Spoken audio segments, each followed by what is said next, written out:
पद्मनाभप्रियां देवीं पद्माक्षीं पद्मवासिनीं पद्मवक्त्रां पद्महस्तां वन्दे पद्मामहर्निशम् पूर्णेन्दुबिम्बवदनां रत्नाभरणभूषितां वरदाभयहस्ताभ्यां ध्यायेच्चन्द्रसहोदरीम् इच्छारूपां भगवतः सच्चिदानन्दरूपिणीं सर्वज्ञां सर्वजननीं विष्णुवक्षस्थलालयां दयाळुमनिशं ध्यायेत् सुखसिद्धिस्वरूपिणी।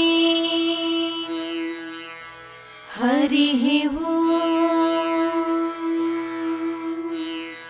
नित्यागतानन्त नित्यानन्दिनी जनरञ्जनी नित्यप्रकाशिनी चैव स्वप्रकाशस्वरूपिणी महालक्ष्मीर्महाकाली महाकन्या सरस्वती भोगवैभव सन्धात्री भक्तानुग्रहकारिणी।